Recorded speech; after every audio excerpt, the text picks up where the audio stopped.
Hey, it's Base from Basefit Official and welcome to today's episode. Today is part 2 of my videos about the core. I think this will be it, apart from like training videos. But this is core part 2. So where did we end off in the last video? We talked about the inner and the outer unit. And I ended up by saying that I would kind of explain the inner unit versus the outer unit.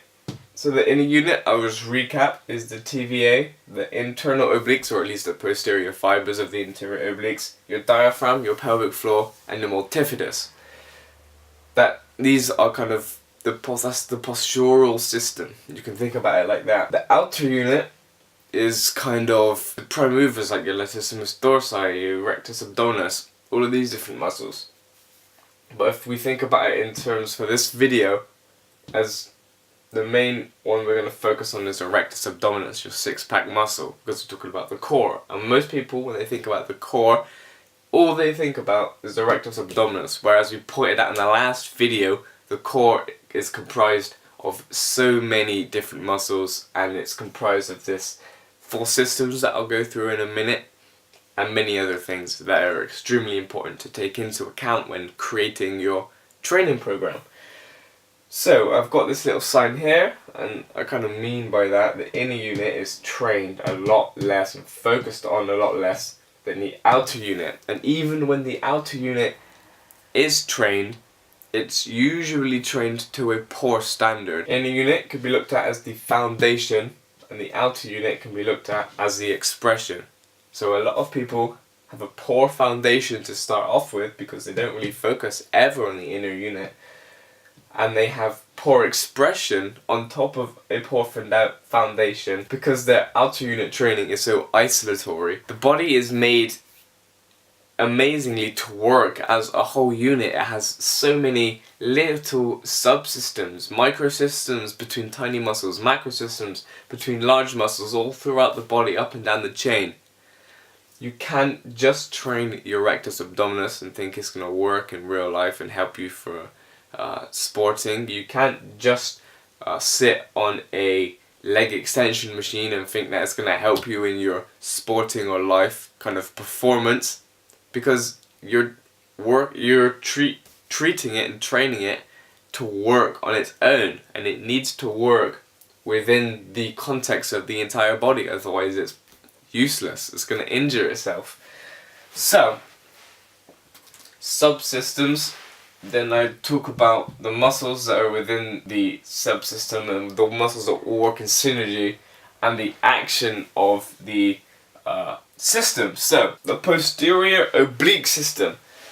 This is the glute max and the opposite lat. So you can think about if you're walking, your left glute and your right lat work in synergy, and they create a tension on the thoracolumbar fascia, which stabilizes the SI joint of the stance leg. So imagine if you're standing, so as you swing your right leg forward, your stance leg glute is activated along with the right lat swinging your arm backwards into extension. This creates a tension on the thoracolumbar fascia, stabilizing the SI joint of the stance leg. So that obviously helps in the propulsion phase of walking. Then we have the anterior oblique system.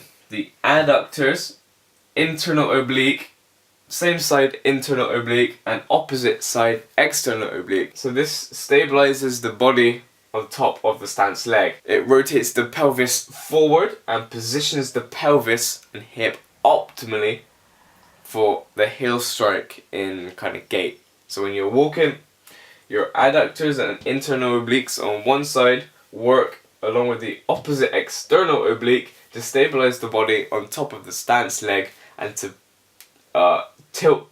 rotate the pelvis forward, which positions the pelvis and the hip for a decent heel strike.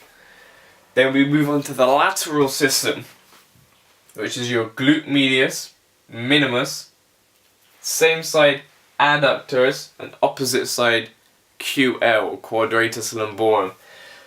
So let me go through that again. So that's your glute medius on your, let's say your right hand side, your glute minimus on your right hand side, your adductors in your leg on that same side, and the opposite QL. Now, you can imagine somebody walking upstairs. This is the subsystem that will help stabilize the body when you're walking upstairs. So the glute and the adductors on the same side, they stabilize the pelvis of the kind of stance leg, and the QL, the quadratus lumborum, it elevates the pelvis. So it elevates and it also hip hikes, but it allows that room for your leg to swing through onto the next step. Easy to imagine that. Then your deep longitudinal system. This is kind of complicated now, and I'm only putting this out to prove how complicated the body and the core is. We have the peroneus longus, which is a muscle in the leg which kind of makes your, imagine that's your foot, it makes you plantar flex, so it makes your foot kind of go flat like that. Your tibialis anterior, which is on your shin, which makes your foot dorsiflex, so this motion there, dorsiflexing. Your biceps femoris, which is basically your hamstring, if you think about it like that. It controls hip extension and hip and knee flexion. Then you have your sacrotuberous ligament, which is the connection between the lower body here and then coming up to the upper body. Then we have the erector spinae, which are muscles obviously that run up all the spine, and then your thoracolumbar fascia, which is a bunch of fascia all down your meaty bit of the back down there.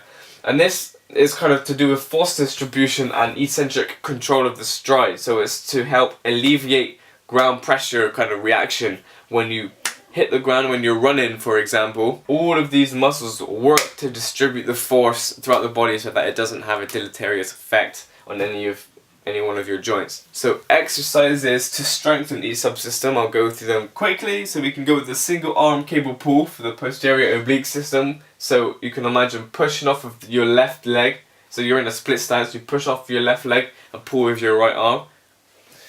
Your single arm cable push for the anterior oblique system. So you can think about going onto your one leg and rotating like that and pushing. You can go onto the step up for the lateral system. That's the one where you can imagine stepping up steps. And single leg hops for the deep longitudinal system to train your body to better handle that ground force reaction. Now, why do I tell you all this? The core is complicated, so it cannot be trained simply. It's so important. The core, as I just showed you and outlined, I get confused by it sometimes. It's so complicated. You cannot train it simply. So this is why it's a bad idea to train your hamstrings on a leg curl machine, because you're not using it in concert with your glutes. You're not using it in concert with your tibialis anterior, your peroneus longus. You're not using it with your thoracolumbar fascia. You're not using it incorporating your sacrotuberous ligament. You're not incorporating it with your erector spinae. All of these different muscles that are used in this deep longitudinal system are completely cut apart from the hamstrings. And if you strengthen the hamstrings in not using any rest of those muscles, or kind of in sync with other movements that may be present in the body, you create muscular imbalances and the whole sling system just goes off, and you will end up with injuries because of it. That then brings us to the argument, the age-old argument of compounds versus isolations, and the fact that you should be training mainly compounds and hardly any, if not no, isolation movements.